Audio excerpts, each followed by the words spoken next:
Sur la piste de la vérité. Celle qui marche dans sa grandeur entendait le bruit du vent qui déferlait contre ses tempes et celui des coups de tonnerre qui résonnaient dans son cœur, faisant vibrer tout son corps. Au fur et à mesure qu'elle courait à travers la prairie jusqu'à l'orée de la forêt, elle voyait les différentes nuances de vert s'estomper. En pénétrant sous les arbres, elle ralentit un peu son allure. Elle esquivait avec agilité les ronces, sans casser une seule branche, ni déranger le sous-bois. Rapidement et silencieusement, elle traversa l'épaisse étendue boisée à la poursuite de son but.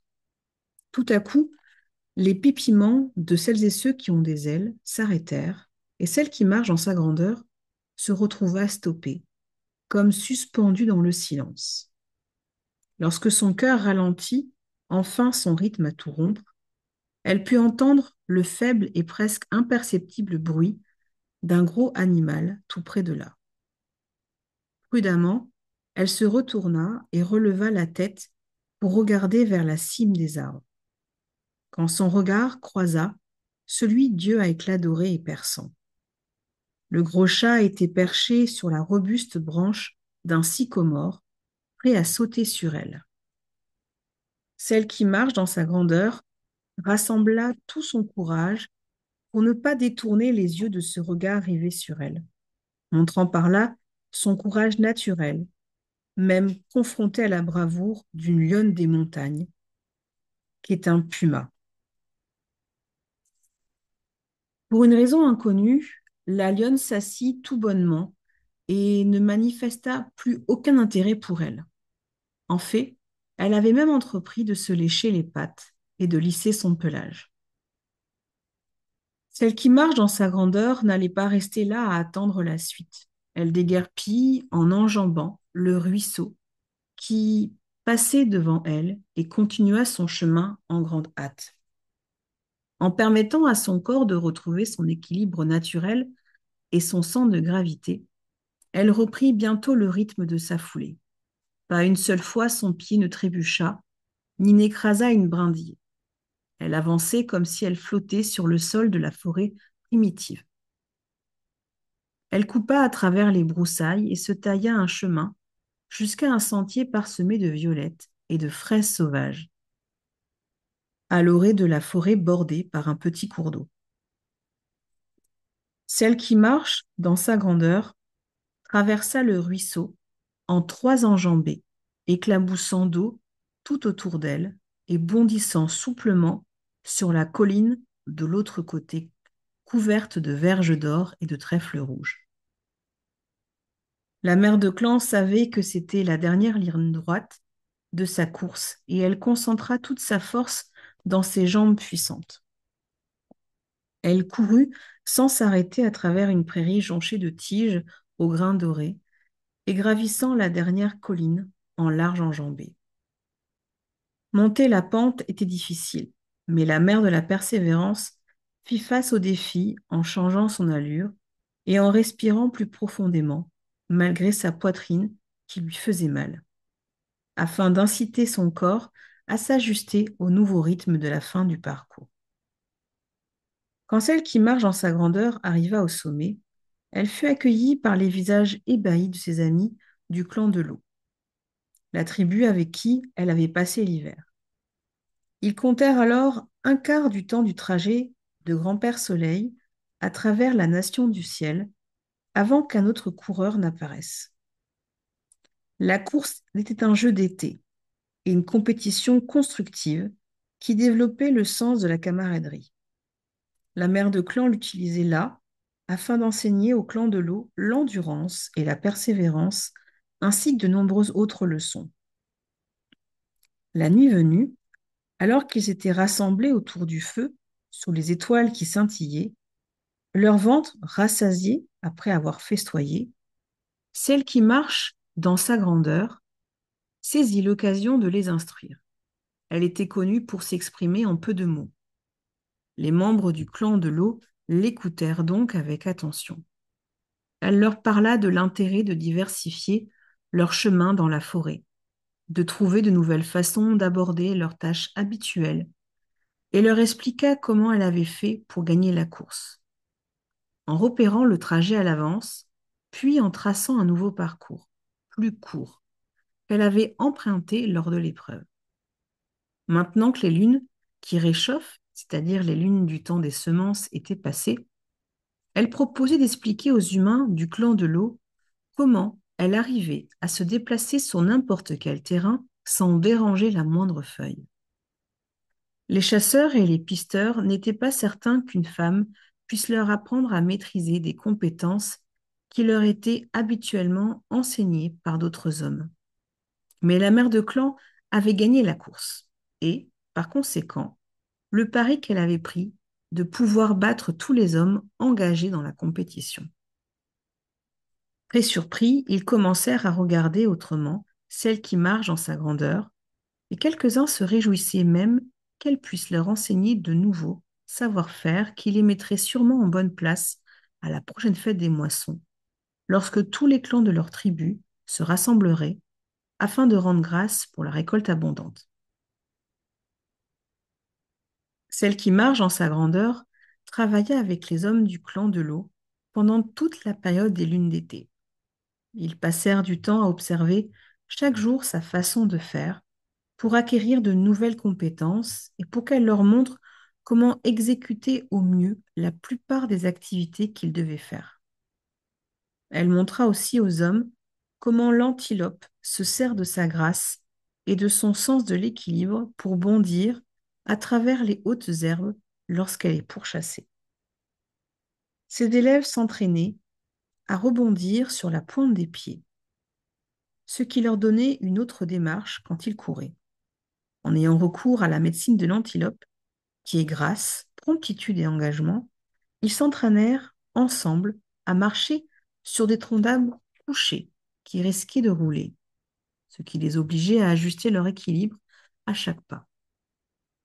Les hommes du clan de l'eau découvrirent que leur centre de gravité était dans les hanches. Ils apprirent à utiliser leur vision intérieure pour rendre leur corps plus léger en se voyant eux-mêmes comme des antilopes qui pouvaient s'élancer. On aurait presque dit voler dans les airs pour atterrir légèrement et sans bruit. Celle qui marche en sa grandeur continua son entraînement en leur enseignant les arts qui consistent à changer de foulée, à utiliser l'intention pour propulser leur corps, à comprendre les rythmes du corps en mouvement et à savoir explorer des lieux. À aucun moment, la mère de clan n'essaya de montrer qu'elle était supérieure aux hommes. Dans son rôle d'enseignante, elle ne cessait de les encourager et de soutenir leurs efforts en s'assurant que personne ne se moquait de ceux qui avaient le courage de s'essayer à apprendre quelque chose de nouveau. Celle qui marche en sa grandeur montra à tout le clan qu'une action peut être 2 fois plus efficace lorsque le nouveau savoir-faire a été affiné. Même les plus petits enfants imitèrent leurs aînés en trouvant de nouvelles façons de participer aux travaux nécessaires à une vie de camp harmonieuse. La mère de l'innovation se réjouissait lorsque les plus jeunes d'entre eux découvraient de nouvelles manières d'être productifs ou lorsqu'ils inventaient des nouveaux jeux accessibles à tous les enfants. Les femmes exultaient de voir leurs hommes revenir aux huttes à chaque coucher de soleil avec le sourire et plein d'assurance grâce à tout ce qu'ils avaient accompli durant ce soleil. Étant donné que chacun des membres du clan se consacrait à la préparation du grand rassemblement et des compétitions, celle qui marche en sa grandeur fut la seule à remarquer que les ragots et les propos mesquins avaient cessé. Comme chacun était à l'œuvre, ils étaient tous heureux et n'avaient ni désir ni temps à gaspiller en de vains bavardages. Celle qui marche en sa grandeur avait travaillé dur pour préparer le clan de l'eau au jeu de la fête du ralliement de leur tribu. Les talents de la mère de Persévérance furent payants, car le clan de l'eau sortit gagnant, marquant de beaucoup sur les autres clans étonnés. Pour la remercier de ses efforts, les hommes du clan de l'eau lui offrirent un cheval. Celle qui marche dans sa grandeur fut profondément touchée par ce geste, parce qu'à cette époque, les chevaux étaient rares. La plupart des clans ne comptaient guère qu'une douzaine de chevaux pour plus d'une centaine de personnes. La majeure partie de leurs biens et bagages étaient portés par leurs chiens fidèles. La mère de clan décida d'accepter le cadeau et prononça quelques mots concernant la médecine du cheval. Elle expliqua au clan de l'eau que le pouvoir de la médecine du cheval résidait dans le bon usage de ses dons, de ses talents et de ses capacités. Le cheval enseignait aux deux jambes comment équilibrer les dons des mondes invisibles en invisibles. Et comme lui, les deux jambes avaient appris à vivre sur la terre et à ne faire qu'un avec le souffle du vent.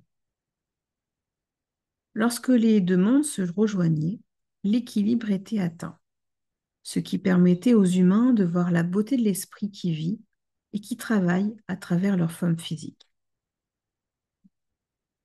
À partir de cet équilibre, le pouvoir physique, aussi bien que le pouvoir spirituel, pouvait être utilisé.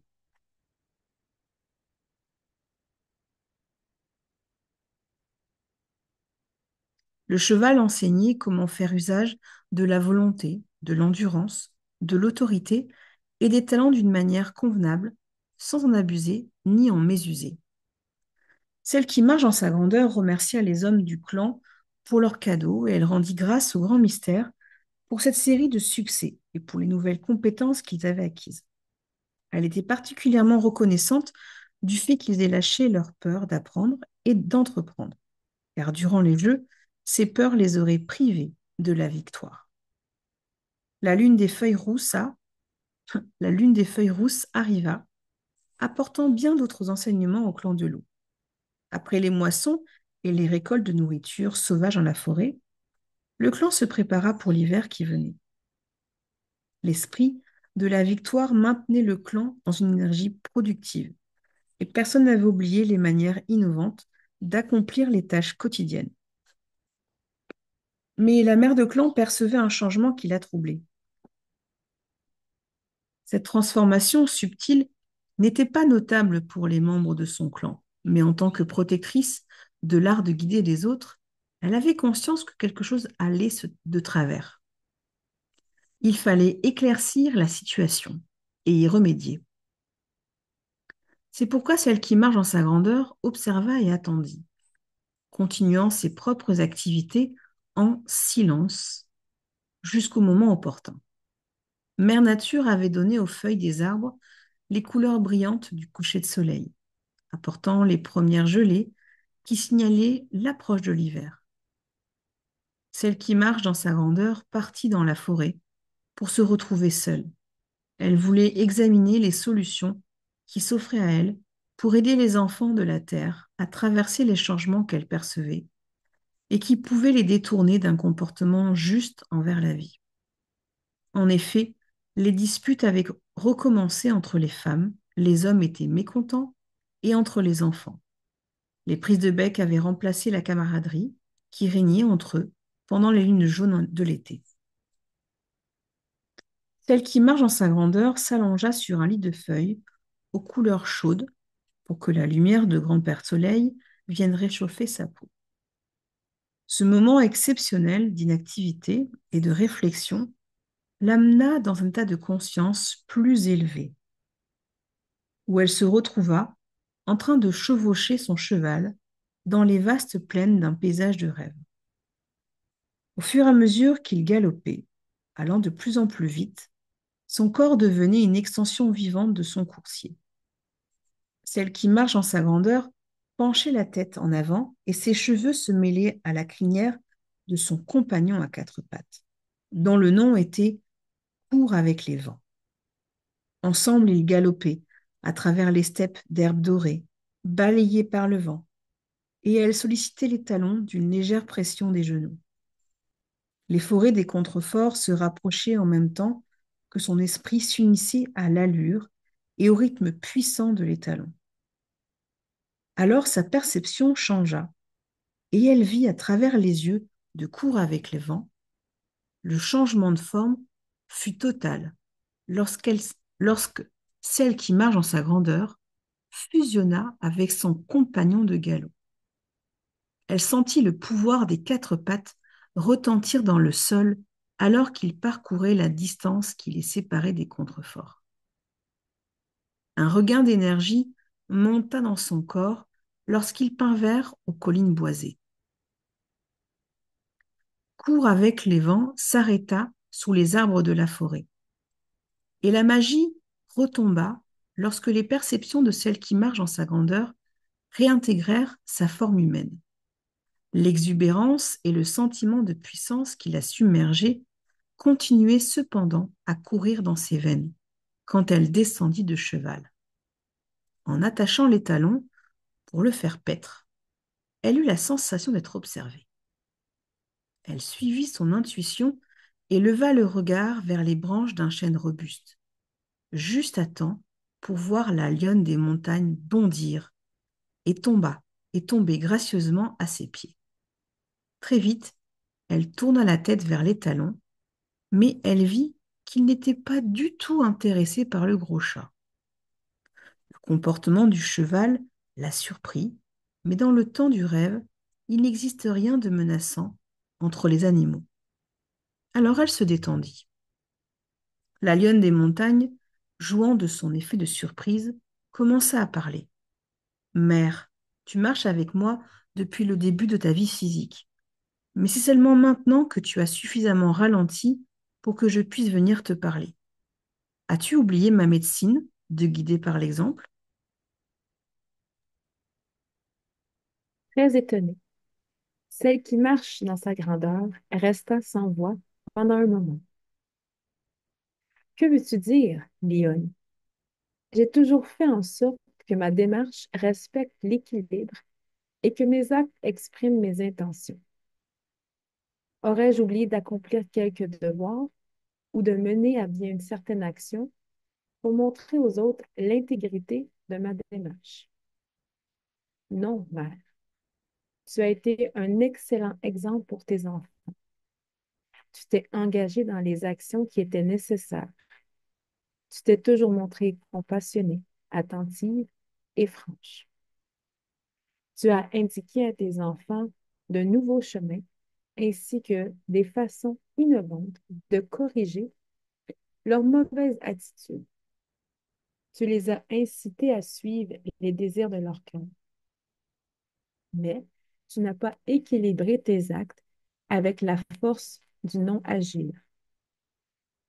Tu as été si occupé par ce que tu avais à faire que tu as oublié de prendre le temps de réfléchir et rassembler tes pensées, tes rêves et ton énergie. C'est la première fois au cours de ta marche sur Terre que tu t'es suffisamment détendu et reposé de ton besoin d'être un exemple parfait pour que tes barrières qui t'empêchent d'être humaine puissent enfin tomber. Celle qui marche dans sa grandeur s'assit, interloquée, interloquée. Elle comprit que la lionne des montagnes avait raison. Les larmes qu'elle avait retenues pendant tant d'hivers de sa vie humaine commencèrent à couler. Des sanglots la secouaient si fort de l'intérieur qu'aucun son ne pouvait sortir de sa bouche, alors qu'elle essayait de reprendre son souffle. La multitude des chagrins qu'elle avait ressentis en étant frustrée ou blessée par les leçons, par les façons d'agir des autres, elle avait enterré dans les neiges de son cœur gelé. Celle qui marche dans sa grandeur était prête à abandonner l'illusion qu'il lui fallait être surhumaine. Dans ses efforts pour être exemplaire et impeccable, elle avait enfoui ses besoins humains en ne s'occupant que de ce qu'il y avait à faire. Sa conduite et son ambition d'être au mieux de sa personne l'avaient menée sur un chemin de solitude qui voulait qu'elle ne montre jamais ses sentiments. Elle avait placé toute son expérience spirituelle en dehors d'elle-même, en ne laissant jamais ni l'espace ni le temps pour ressentir et intégrer les enseignements au plus profond de son humanité. Quand enfin elle reprit son souffle et cessa de pleurer, la lionne des montagnes continua. Guidée par exemple est un chemin de beauté, mère. Si tu es un exemple pour les autres êtres humains, il faut leur montrer qu'un humain ne doit pas être jugé quand il y a des faiblesses. Permettre aux larmes de couler est le premier pas du processus de transformation. Faire des erreurs est le chemin qui permet aux qualités de s'affiner. Tu as maîtrisé la persévérance, tu as maîtrisé l'innovation, tu as maîtrisé l'initiative. À présent, il est temps que tu prennes l'engagement de t'autoriser à devenir une femme qui a des sentiments, un être humain. Cette vulnérabilité est une force, pas une faiblesse. Profondément enfouie à l'intérieur de toi, il y a la vérité dont tu as peur. Tu as senti que si tu ralentissais et prenais du recul quand tu en avais besoin, la vérité pourrait bien te rattraper. Cette vérité, c'est que tu es humaine.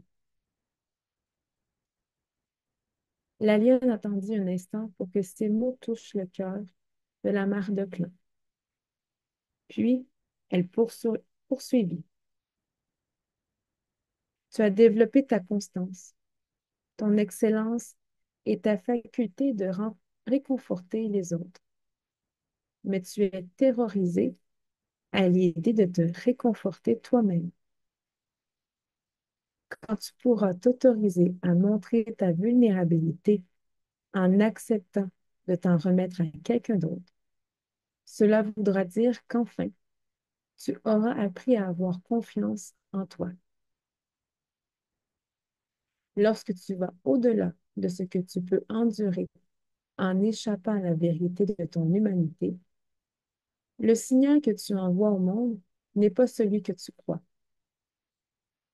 Ce que tu dis aux autres en n'arrêtant pas de t'activer du matin au soir, c'est que tu es intouchable. Tu as peur de la tranquillité du Tiowan parce que tu as peur d'affronter les critiques de ton ombre. Cette part d'ombre aimerait tant te raconter que tu n'es pas digne de repos et de plaisir, ou d'une vie qui rassemblerait autour de toi de véritables amis qui respectent ton humanité, ainsi qu'un compagnon compréhensif qui t'aimerait pour qui tu es, et non pas pour les choses que tu as accomplies. Celle qui marche dans sa grandeur sentit les larmes de la transformation couler doucement, comme de petits ruisseaux paresseux le long de ses joues. La vérité avait pris racine dans son cœur et la graine du changement avait été plantée dans son utérus. La gestation durerait jusqu'au temps où la mare de clan pourrait donner naissance à son nouveau soi, plus vulnérable. Elle s'assit et réfléchit à ce que la lionne des montagnes lui avait dit, puis demanda, comment puis-je être un exemple pour les autres femmes, lionne des montagnes, alors que j'ai moi-même besoin d'être enseignée et d'apprendre ces leçons? Tu es la mère de l'innovation. Dans le monde présent, la femme a choisi le rôle de prendre soin des autres, mais l'équilibre est à trouver. Marthe est prête et désireuse de nourrir ses filles, mais les filles doivent veiller à prendre le temps qu'il leur est nécessaire pour pouvoir s'occuper d'elles-mêmes et recevoir cette nourriture. Tu as enseigné à tes enfants humains que le centre de gravité du corps est le pelvis. Pour les hommes, c'est à cet endroit que leurs testicules étaient nichés avant la puberté. Pour les femmes, cet espace est l'utérus. En tant que mère de la force créatrice, les femmes doivent comprendre leur rôle nourricier pour la famille planétaire, aussi bien envers les graines de rêve de demain qu'envers les nouvelles générations auxquelles elles donnent naissance. Pour pouvoir accomplir cette tâche, toute femme doit s'engager vis-à-vis d'elle-même, à prendre le temps qui lui est indispensable pour se retirer lorsque son sang menstruel coule et que son utérus s'ouvre à la lumière. Ce temps des lunes est celui où Martha nourrit toutes les femmes qui veulent bien passer quelques soleils et quelques semaines en total silence, pendant qu'elles saignent et devenir ainsi des réceptacles pour l'amour tel que le grand mystère les a créés. Pendant les autres jours, elles peuvent rester en compagnie de leur sœur pour partager avec elles leur expérience, leur réalisation artistique et leurs pensées intimes. Au moment de leur lune, les femmes ont le pouvoir de demander du fond de leur cœur à disposer de n'importe quelle énergie disponible parce que leur utérus est ouvert et prêt à le recevoir. Voilà une nouvelle tradition que tu peux initier et offrir à la tribu humaine. Elle te servira aussi à découvrir ta propre humanité.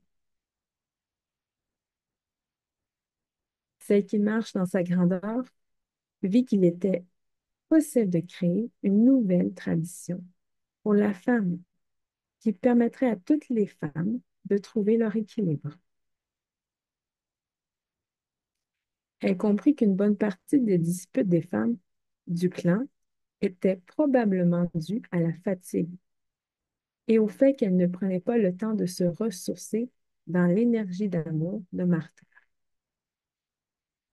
Elles étaient souvent prisonnières de vieilles habitudes mesquines et capricieuses qui avaient pris racine lors de ces moments d'épuisement. Dans le rêve de la mère de clan, cette opportunité déploya devant elle une vaste perspective. Le temps du rêve semblait toujours lui fournir des alternatives aux vieilles habitudes limitatives. Celle qui marche dans sa grandeur était à présent suffisamment calme pour avoir accès à tous les possibles qui s'ouvraient devant elle. Lorsqu'elle revint de ses prises de conscience, la lionne des montagnes lui parla à nouveau. À aucun moment, tu n'as eu pitié de toi, femme qui marche dans sa grandeur. Tu as adoré être active et tu as bien camouflé ton ombre. Mais l'ombre non plus n'a eu aucune pitié de toi et elle t'a amené au-delà de ce qui est humainement possible. Tu as fait des promesses qui, en réalité, t'ont forcé à rester sous la coupe de l'ombre. Non pas que tu aies abusé de ton pouvoir de meneuse en heurtant les autres, mais c'est la confiance que les autres femmes plaçaient en toi en tant que modèle que tu as trahi. Tu t'es chargé d'être un exemple qui briserait le dos à n'importe quelle bête de trait. L'âne détient la médecine de porter sur ses épaules sa responsabilité, mais il sait aussi refuser et se braquer quand le fardeau est trop lourd. En ayant de la compassion envers toi-même, tu peux avoir accès à une grande force intérieure et te permettre d'être un exemple pour les autres femmes en leur montrant que tous les humains ont droit au repos et au plaisir. En consacrant du temps à tes besoins, tu donneras l'exemple et tu te libéreras en même temps que tu libéreras toutes les autres femmes qui se tourneront vers toi pour être guidées. Tu n'es pas la seule à être blessée lorsque tu utilises l'excuse que tu n'as ni le temps ni l'espace pour prendre soin de toi. En faisant cela, tu blesses plus de personnes encore, car tu permets à l'ombre d'avoir une emprise sur toi. La lionne des montagnes attendit que celle qui marche dans sa grandeur accueille l'impact de ses paroles avant de continuer. Te souviens-tu du jour où tu es passé à côté de moi, en courant aussi vite qu'un feu de prairie? La mère de clan hocha affirmativement la tête et la lionne des montagnes reprit. Du haut d'une branche, je t'observais couper à travers les sous-bois parmi les fougères. Je n'étais pas surprise parce que je t'avais vu partir plus tôt en exploration sur cette piste. Je me demandais si tu allais t'enfuir en courant du totem qui te protège. Et bien sûr, tu l'as fait. Les autres coureurs étaient loin de te rattraper. Et pourtant, il te fallait courir pour être sûr de pouvoir les éclipser d'une façon si brillante qu'elle en est devenue gênante. Tu n'as montré aucune pitié envers toi-même ou envers la dignité des hommes contre qui tu courais. Moi, je léchais mes pattes pour te montrer que tu pouvais ralentir, mais tu n'avais qu'une idée en tête et tu ne t'es pas soucié de mon exemple. La moufette pourrait bien t'apprendre quelque chose, femme qui marche dans sa grandeur, si tu prenais le temps d'écouter. La médecine de la moufette concerne la réputation et la faculté d'attirer ou de repousser ce dont on a besoin dans sa vie. Tu t'es tellement soucié de ta réputation d'être quelqu'un d'entreprenant que tu as attiré ton ombre impitoyable et que tu as rejeté la petite voix intérieure qui te suppliait de prendre le repos dont tu avais besoin. Et comme la moufette, on dirait que ça commence à sentir mauvais dans ta situation. Celle qui marche dans sa grandeur abandonna son sérieux et éclata de rire en entendant la description que lui faisait la lionne des montagnes de la condition nauséabonde dans laquelle elle s'était fourrée. La tension était retombée et la mère de clan en oublia de se réprimander et de se blâmer intérieurement pour sa conduite forcenée. Elle se secoua de sa honte en prenant la décision d'être bienveillante envers elle-même et de donner ainsi à ses sœurs, par son exemple, la permission d'être tendre pour elle-même. Elle posa une dernière question à la lionne des montagnes, sachant que cela la soulagerait du poids qui pesait sur sa poitrine et qui ne lui permettait de respirer que superficiellement depuis de nombreuses lunes. Je suis fatiguée de ne pouvoir compter que sur moi et d'avoir peur de faire confiance et d'être vulnérable. Lionne des montagnes, lorsque je serai parvenue à trouver de la compassion pour moi-même et à m'offrir ce temps de retraite silencieuse, Accepteras-tu d'être ma compagne et mon allié?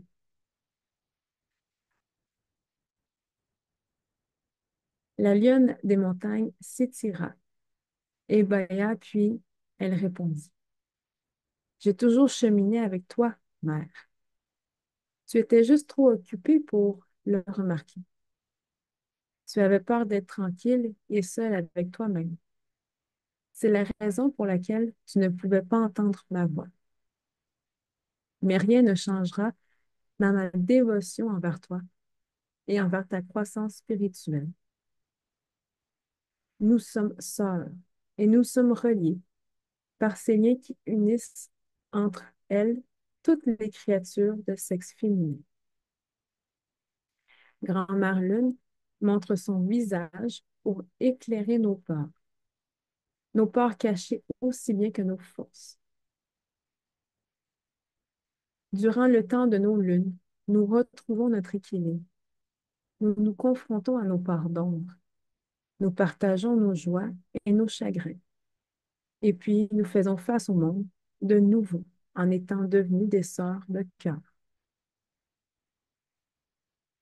Profondément touchée, celle qui marche dans sa grandeur sentit de nouveau ses larmes couler alors qu'elle était tirée de la vision de son rêve par quelqu'un qui léchait les vraies larmes sur son visage et la faisait revenir dans le monde tangible. Elle ouvrit les yeux et vit l'incarnation physique de la lionne des montagnes qui léchait ses joues pour l'assurer que sa vision était bien réelle. La gardienne de l'ordre guidé mit doucement sa main sur la crinière de la lionne et caressa la douce fourrure de sa sœur. Le regard mordoré de la lionne des montagnes transperça le cœur de la mère de clan et la dernière barrière s'effondra quand celle-ci vit la douceur et la vulnérabilité de son propre visage se refléter dans les yeux de la lionne. C'était le visage du soi compassionné, en train d'être réconforté par un animal sauvage qui était aussi son enseignant.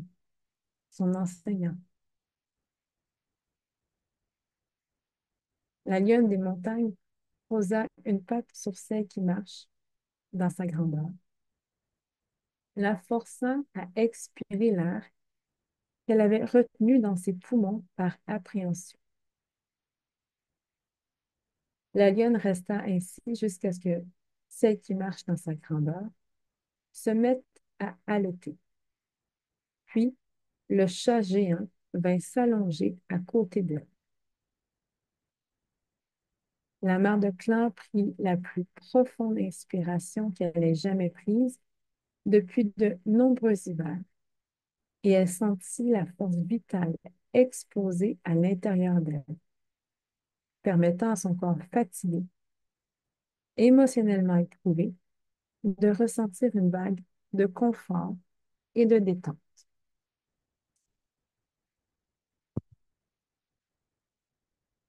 Elles restèrent couchées l'une contre l'autre jusqu'à ce que la force, jusqu'à ce que, jusqu'à ce que la face ronde de Grand-Mère Lune apparaisse tout en haut sur le manteau violet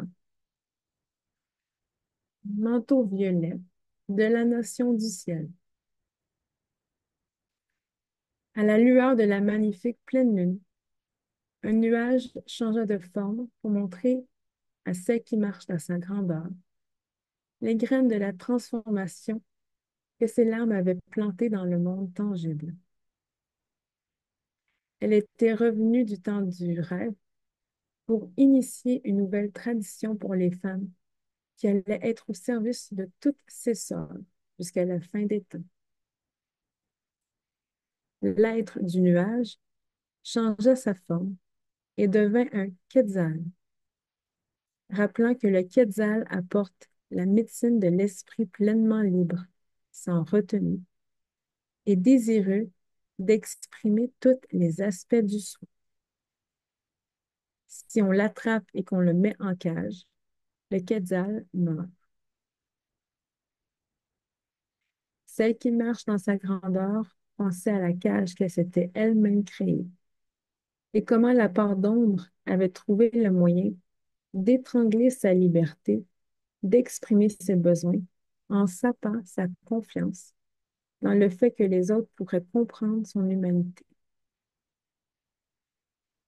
La forme du quetzal qui dessinait le nuage lui rappelait aussi qu'il était temps de guider les autres femmes, à l'exemple du quetzal.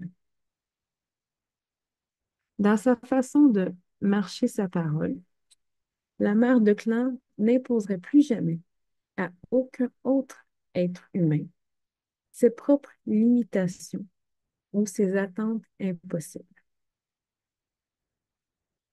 La pleine liberté qu'elle avait découverte en acceptant son humanité sans jugement allait désormais éclairer son chemin.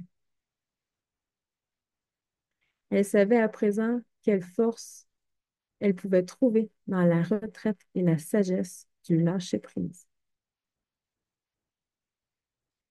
La lionne des montagnes resta avec elle toute la nuit et fit en sorte qu'elle bénéficie de la chaleur et du réconfort que prodige un véritable allié. Quand Grand-Père Soleil se leva pour briller sur tous ses enfants, celle qui marche dans sa grandeur retourna au camp. Elle y fut accueillie par les membres du clan de l'eau, comme si elle n'avait jamais été absente. Ils ne s'étaient pas souciés d'elle parce qu'elle n'avait eu de cesse, souci d'elle parce qu'elle n'avait eu de cesse de leur présenter son côté invincible. La leçon était cinglante, mais elle força la mère de clan à réaliser qu'elle s'était sabordée elle-même de mille façons. Elle s'était montrée trop indépendante et distante. Pendant les quelques soleils qui suivèrent, celle qui marche dans sa grandeur réunit un conseil de femmes où elle se sentit suffisamment vulnérable pour pouvoir raconter son histoire et laissa tomber le soi intouchable d'auparavant. Non seulement elle fut surprise par les larmes de joie et de soulagement de ses sœurs, mais les étreintes pleines de gratitude qu'elle reçut en plus la bouleversèrent en lui faisant entrevoir de nouvelles perspectives. Beaucoup étaient reconnaissants du nouvel exemple qu'elle offrait. Certaines la prirent à l'écart pour lui donner les présents qu'elles avaient préparés pour célébrer son rite de passage. Quelques sœurs avaient très envie de lui confier les craintes qu'elles avaient éprouvées de ne jamais pouvoir être à la hauteur de ses performances exemplaires. Et d'autres lui avouèrent leur ressentiment quand leur mari se servait de la comparaison avec la mère de clan pour les mortifier. Ces journées apportèrent de grands bienfaits aux femmes de clan de l'eau, en créant de nouveaux liens de sororité qui ne pourraient que continuer à l'avenir. Le Conseil des femmes s'assemblait comme un seul corps, dans un cercle où toutes étaient égales, chacun ayant sa propre voix. À travers cette unité, elles décidèrent de la façon de mener les Moon Lodge, les huttes, pour permettre à chaque femme de prendre un temps de retraite. Chacune prendrait la responsabilité des charges de l'amie lorsque celle-ci aurait ses lunes. Les grands-mères s'engagèrent à prendre soin des jeunes, tandis que les tantes et les sœurs se portaient volontaires pour faire la cuisine et s'occuper des feux. Ainsi, ce format, il y a bien longtemps, dans cette saison des feuilles qui tombent, la sororité de la loge de l'unaison, offrant ainsi un héritage à toutes les femmes qui tisseraient des liens de confiance impérissables capable de perdurer à travers les mondes futurs. Celle qui marche dans sa grandeur s'émerveilla des changements qui se faisaient en elle, ainsi que de la force qu'elle trouvait dans la médecine de ses sœurs. En se révélant elle-même, elle avait, elle avait involontairement gagné une grande famille et un système de soutien.